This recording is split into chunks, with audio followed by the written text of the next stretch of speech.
What's going on, y'all? This is your boy Kev coming to you with another video. This time we'll be talking about game 4 of the Eastern Conference Finals between the Cleveland Cavaliers and the Boston Celtics. Uh, Cleveland with a 112-99 victory over Boston. Boston came out strong again in the first half against Cleveland. Cleveland got up 5-0, and then Boston went on an 11-0 run, and they really took control of that first half. Again, they were getting everyone involved. They were hitting shots. Getting LeBron in foul trouble. Everything was working for the Celtics in the first half. I mean, when James picks up his fourth foul, I think it's just a little. I think it's like 6 minutes and some seconds in the third quarter. Had to sit half the third. I'm sorry, the second quarter. Had to sit half the second quarter, and this is when Boston was feeling it. Boston was on their run. I think they were up 13 at the time, and then might have been up 16 at the time. I know that at one point they were up 16 in the second half. When James goes out, and the guys on TNT was like, "Yo, this could make this is where Boston can make their run. This is where Boston could put their foot on Cleveland's throat and slam it in, and show everyone that expose LeBron and the Cavs for the weak team that they are." And Kyrie said, "Nah, bruh. Kyrie Irving, Uncle Drew, whatever you want to call him. He. I mean, dude. I mean, he led Cleveland all the way back. Had a really good second quarter, in leading Cleveland all the way. Yeah, I think Cleveland was down 9 or 7 at halftime. Or no, I think they were down. They were down 10 at halftime. They were down 10 because I think Olynyk had hit a layup at the end or three at the end or something. Uh, they were down 10 at halftime, but could have been much worse. Irvin did his thing in the second half, and then Irvin just went completely off in the third quarter. 21 points in the third. Irvin tweaked his ankle. Looked like a Kawhi Leonard situation. He was down on the floor, writhing in pain. You seen the replay where he tweaked the left ankle. I'm having flashbacks of Kawhi Leonard already. And then he stays in the game. He's walking it off, and then I'm like, yo, I hope he doesn't turn it again, and it would be like a Kawhi situation where he turns it and then he keeps playing, and he turns it again, and then he's out for the rest of the game, and then maybe misses time in the series. Maybe he out for the series, but I mean, it seemed like that just made him mad, dog. It seemed like that just made him mad. I mean, and he kept going, and he kept going. He kept feeling it. He kept bringing this Cavs team back from down 16. Like I said, 21 points in the third. He was the man, and then some tonight for the Cavs, man. He was the man, and then some. Was LeBron struggling? Kyrie stepped up. I mean, early in the series, it was all about LeBron, but Kyrie wasn't really didn't really have his type of game. I think what game one or game two, Kyrie only had 11 points off 11 shots as well. So, Irvin, big time performance tonight, man. Big time performance, especially in the third, especially in the second half, third quarter, fourth quarter as well. And then LeBron actually came on late. He scored 15 in the fourth quarter. He got over 30. Got over 30 points again in this series, and but was Charles Barkley said on the inside of the NBA, the quietest 34 points you'll ever see out of LeBron, because Kyrie Irving was that damn good, in bringing the Cavaliers back. James was able to get going in the fourth, and he was able to Cleveland help Cleveland pull away in the second half. But this was all about Kyrie Irving, man, and then what he did for Cleveland tonight. I mean, it was looking bad. It was looking bad. It really looked like Boston was going to tie this series up. I mean, looking back at shades of Boston in the first round against the Bulls, it was going to that point. But James comes alive in the fourth, and then Kyrie with that sick behind the back fake pass, and then finished it with a layup. You know, to end an incredible night for him. Again, 112-99. Like I said, big ups to Boston, man. Big ups to Boston. Gonna go to the stat sheet here. Uh, Avery Bradley led all scorers with 19 points, 19 shots though, 7 of 19 shooting. Only hit one three-pointer tonight, 1 of 7, 14%. That's really not good. Four free throws made, 5 rebounds, 3 assists. Um, Jay Crowder really had a good game for Boston. He had 18 on 6 of 12 shooting, 4 of 7 from 3-point range. He was knocking down big time shots tonight.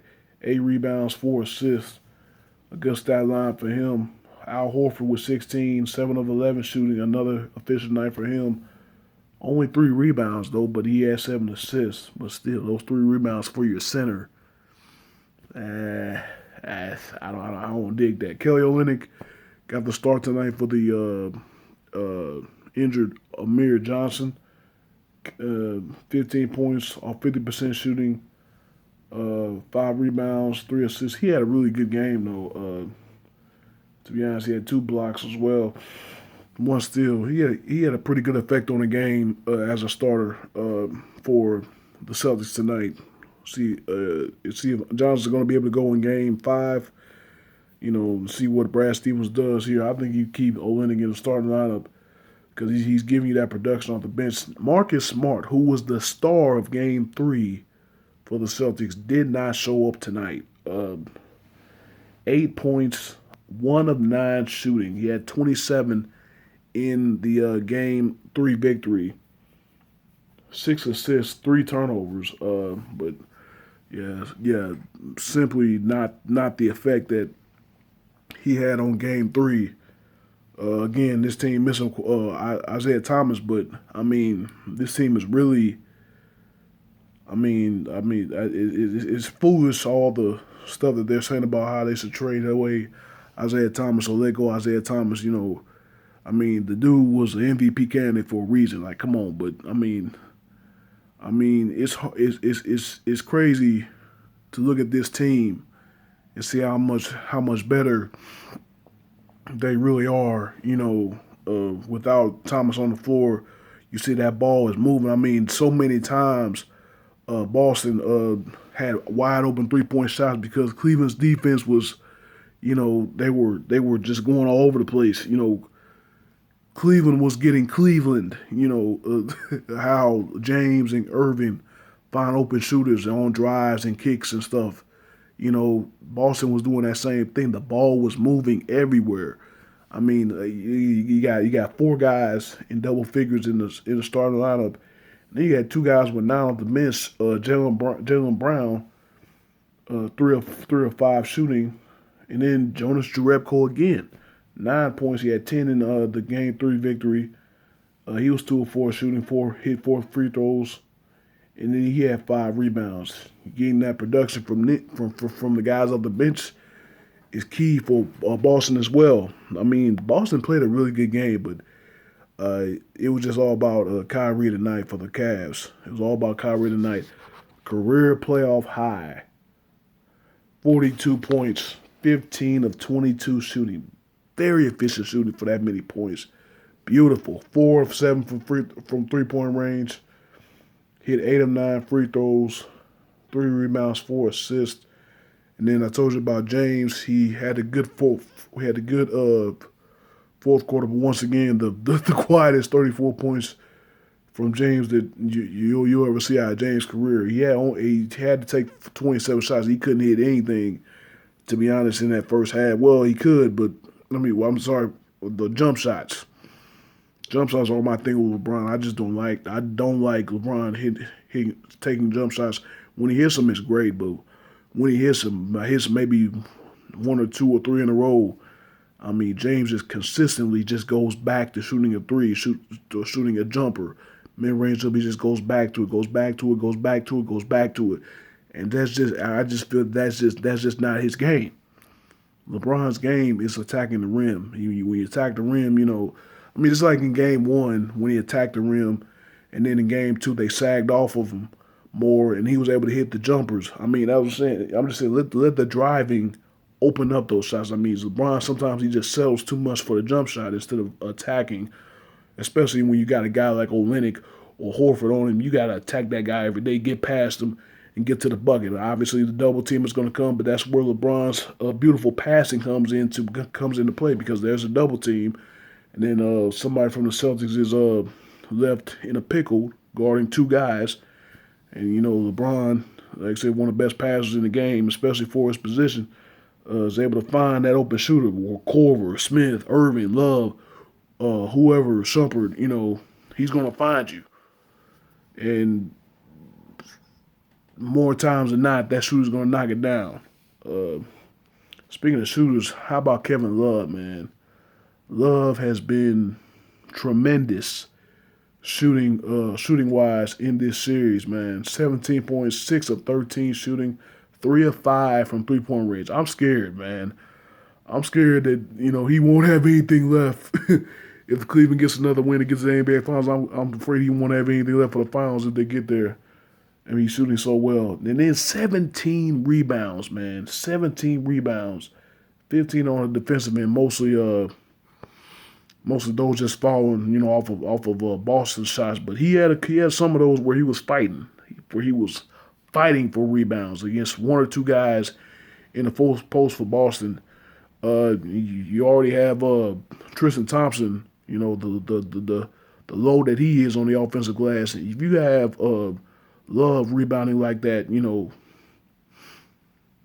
your team should get the Cavaliers should get the W when both of those guys are on the boards like they can be. And then Love with those outlet touchdown passes to LeBron and whatever. LeBron had the big dunk in the first half, but then he missed the big dunk in the third quarter. Oh man, yeah, man, it's just beautiful. I mean, Love had 17 rebounds. Tristan Thompson, he only had 7 rebounds. He had 20 in game one. He kind of stepped up for Kyrie, who struggled in game one, but he only had 7 tonight. 3 or 4 shooting though. 7 rebounds, mostly on the defensive end. JR, he really hasn't given too much. He hasn't really took that many shots as well. It's really been about the big three, and then Tristan Thompson as well. Tristan Thompson's actually taking a lot of shots because obviously the pick and roll, James and Irvin able to find him, and after on the pick and roll when they get doubled and they pass inside to Irvin, to Thompson for the easy jam or the layup or whatever, and then again. He only shot 2 free throws tonight, but he shot 15 in game 3. Well, I'm sorry, I think it was game 2, or it might be game 1. But whatever game that was, it was 12. He was 12 and 15 from the field. Of course, he had that big thing about his free throws. Majority left-handed shooter had to teach himself how to shoot right-handed, and he shot his free throws right-handed, and he's been able to have more success with that. Not much out of the bench, to be honest. Just 7 points overall off the bench. 5 of them were from Shumpert. The other 2 were from Darren Williams on a little jumper he made. But, the bench will be key in the NBA Finals, like I said. But we can't look ahead, man, especially the way this Boston team is playing. Cannot look ahead to the Warriors, although that's the matchup everyone wants to see. You know, they want to see the trilogy. You know, between the Warriors and the Cavs. You know, especially what happened the last couple of years. It seems like both of these last two finals have an asterisk on them. You know, the Warriors championship. You know, Kyrie and Love didn't play. You know, the Cavs championship. Green was suspended game of five when the Warriors had all the momentum in the 3-1 lead. Uh, I mean, now the Warriors have Durant. They look like the prohibitive favorite. They should be sweeping the Spurs last night and getting 9 days rest for the finals. I mean, if Cleveland wants to, the best thing for Cleveland is to close the series out. To be honest, this series should have ended tonight. It should have been a sweep, but you know, Cavs didn't play their hardest in Game 3. We'll see what happens in Boston in Game 4. They're going to be fired up. The Boston team, the Boston fans, they're going to be fired up seeing what this team has done on the road against Cleveland. It's going to give them hope. It gives them hope. You know, but the TD Garden is going to be rocking like it should be on Thursday night. Maybe Isaiah Thomas will be in attendance or not. I don't know, but I mean, big ups to Boston, man. Like I said, I thought it was over after he went down with the right hip strain. I really did. But I mean, kudos to Avery Bradley, Al Horford, Jay Crowder, Marcus Smart, all those guys, Kelly Olynyk. You know, those guys have really stepped up for Boston. You know, and playing team basketball. Yeah, you had Isaiah Thomas who mostly had the ball mostly in his hand, playing ISO basketball. But like I said, he did. He's not the best fourth quarter scorer in the league without being able to do something. Without it being able to do something. But yeah, man. That's gonna do it for this video. Again, 112-99. Cleveland takes a 3-1 lead. Back to Boston for game 5 on Thursday night. Looking to close the series out and just like the Warriors advance to their third straight NBA Finals. It's a series that we want, man. We'll see if we get it, man. I know Boston's gonna come out strong. It depends on what the Celtics will do. I think Boston might get out to a 10-0 run to start the game. They're gonna really get that crowd pumping, in Boston. But we'll see how Cleveland responds, man. It might go the other way. It might go like games 1 and games 2. As far as a competitive standpoint, do I hope that? No, but you never know what's gonna happen. But thank you guys for watching. If you watched this video to this point, I wish you nothing but positive vibes only. I will see you guys in the next video.